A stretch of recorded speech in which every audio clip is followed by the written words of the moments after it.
जय श्री राधे कृष्णा।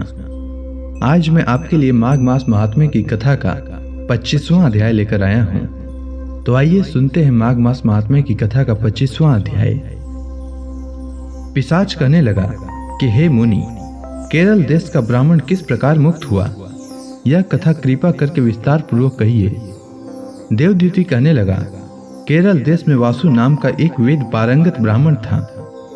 उसके बंधुओं ने उसकी भूमि छीन ली, जिससे वह निर्धन और दुखी होकर अपनी जन्मभूमि त्याग कर देश विदेश में घूमता किसी व्याधि से ग्रस्त होकर मृत्यु को प्राप्त हो गया। उसका कोई बांधव न होने के कारण उसकी वैदिक क्रिया नहीं हुई और न ही उसकी दाह क्रिया हुई। इस प्रकार क्रिया के लोप होने से निर्जन वन में प्रेत होकर चीर काल तक फिरता रहा। शीत ताप भूख प्यास के दुख से हाहाकार करता हुआ वह नंगे शरीर रोता फिरता था, परंतु उसको कहीं सद्गति नहीं दिखाई देती थी। सर्वदा दान न देने से वह अपने कर्म फल को भोगता था।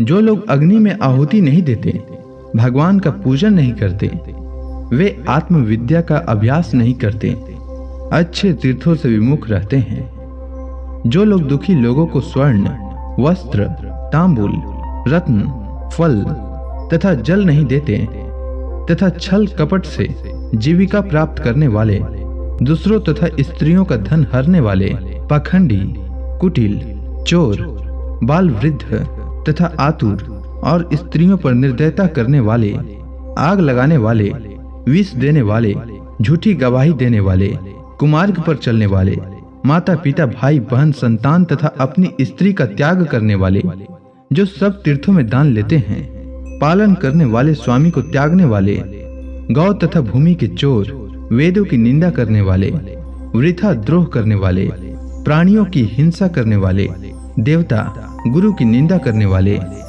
यह सभी बारंबार प्रेत पिशाच राक्षस तथा बुरी योनियों में जन्म लेते हैं। अतएव बुरे कर्मों से बचकर धर्म के कार्य तथा यज्ञ, दान और तप आदि करने चाहिए, क्योंकि कर्म फल अवश्य में मिलता है। इस प्रकार प्रेत की गति देखकर पाप कर्म कदापि नहीं करने चाहिए।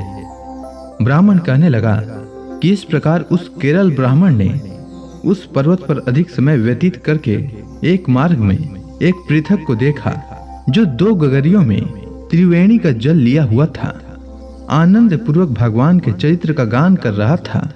प्रेत ने उसका मार्ग रोककर कहा, तुम डरो मत, इस गगरी का जल मुझको पिलाओ, नहीं तो मैं तुम्हारे प्राण ले लूंगा।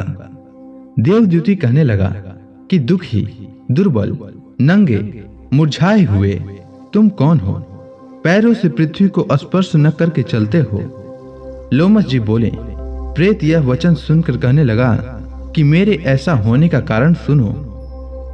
मैंने कभी ब्राह्मणों को दान नहीं दिया, अत्यंत लोभी, क्रियाहीन, दूसरे के अन्न से पलने वाला था। मैंने कभी किसी को भिक्षा नहीं दी, न दूसरे के दुख से दुखी हुआ। प्यासे प्राणियों को मैंने कभी जल नहीं पिलाया।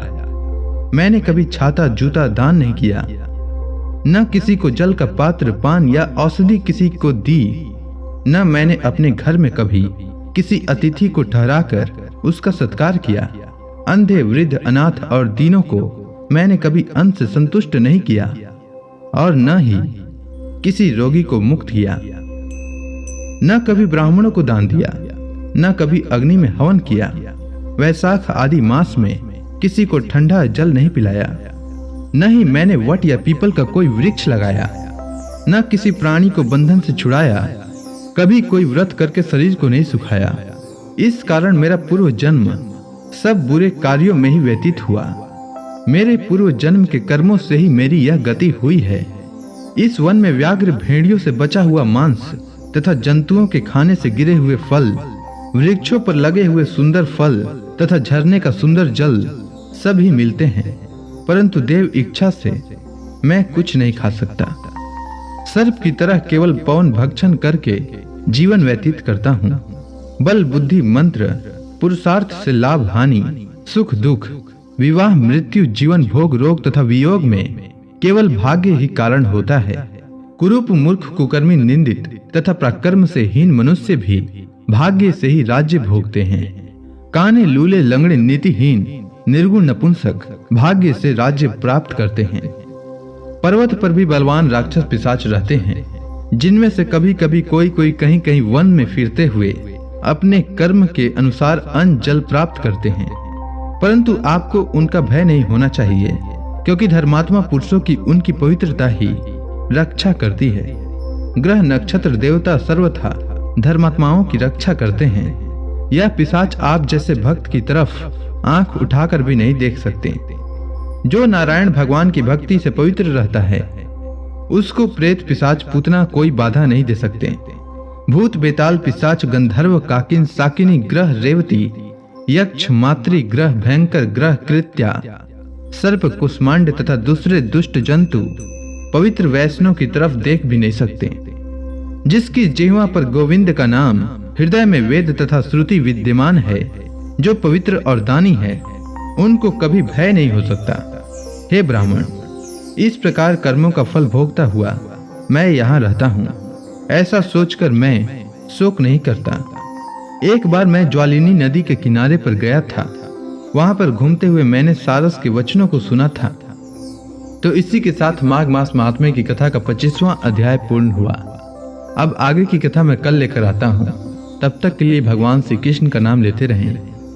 तो प्रेम से बोलिए भगवान श्री कृष्ण की जय, विष्णु भगवान की जय, समस्त देवी देवताओं की जय।